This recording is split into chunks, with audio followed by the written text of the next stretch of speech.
Originally, the term cry referred to the first class between the Katipuneros and the civil guards or Guardia Civil. The cry could also refer to the tearing up of community tax certificates or cedula personales in the defiance of their allegiance to Spain.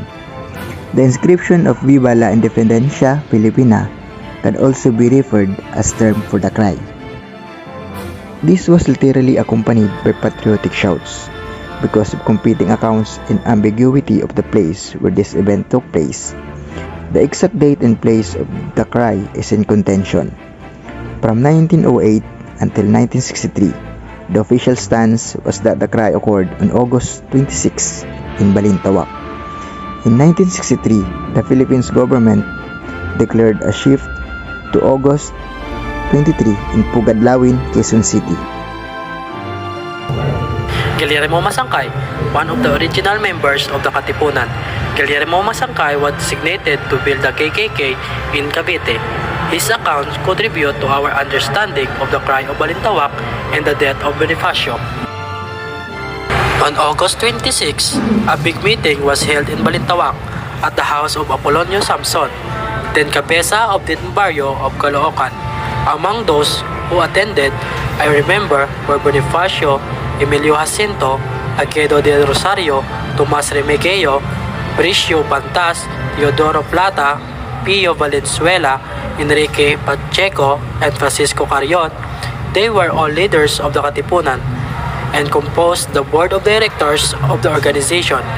Delegates from Bulacan, Cabanatuan, Cavite, and Morong were also present.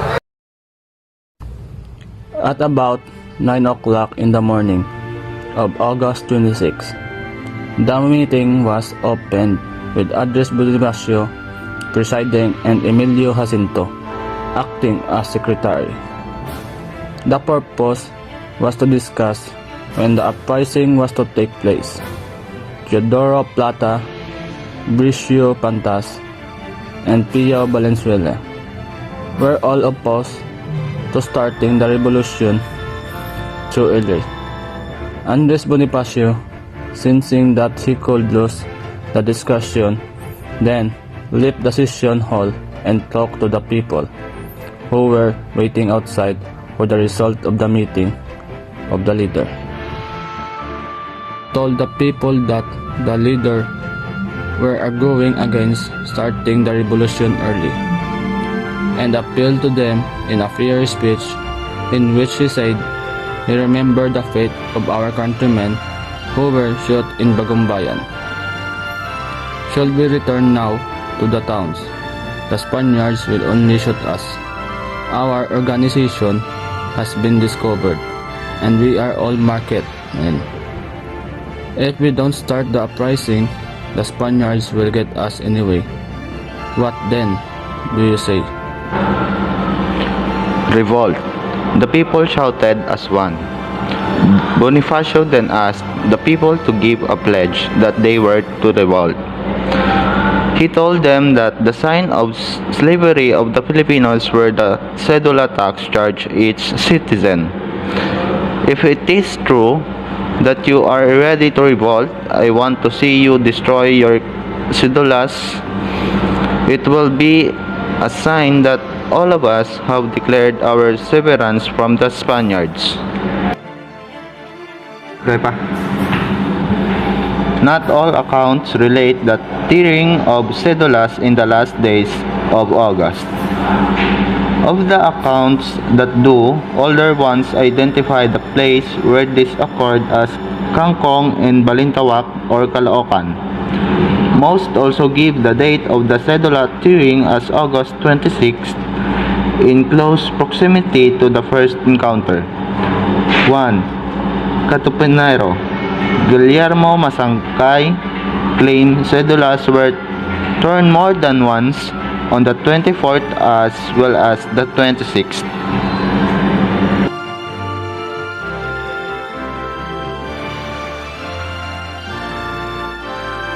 Cry of rebellion in the Philippines happened in August 1896. There are a lot of controversies puzzling the mind of the readers regarding the real place and date of this event.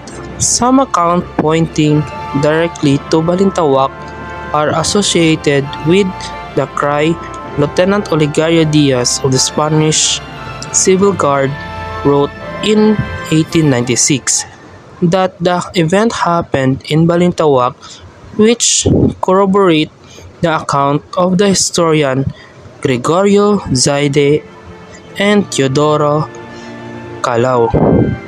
On the other hand, Teodoro Agoncillo based his account from that of Pio Valenzuela that emphasized Pugatlawin as the place where the cry happened.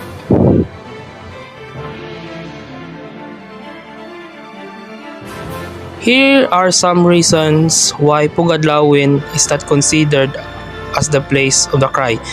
People of Balintawak initiated the revolution against the Spaniard. That is why it is not appropriate to call it Cry of Pugadlawin. The place Pugadlawin only exists in 1935 after the rebellion happened in 1896. The term Pugadlawin was only made up because of the hawk's nest at the top of a tall tree at the backyard of Tandang Sora in Banlat, Gulod, Caloocan, where it is said to be one of the hiding place of the revolutionary group led by Andres Bonifacio. In 1895, Bonifacio, Masangkay, Emilio Jacinto, and the other Katipuneros spent Good Friday in the cave of Mount Pamitinan in Montalban, now part of Rizal Province. They wrote "Long Live Philippine Independence" on the cave wall, which some Filipinos historians consider the first cry, El Primer Grito. Commemoration. The cry is commemorated as National Heroes Day, a public holiday in the Philippines.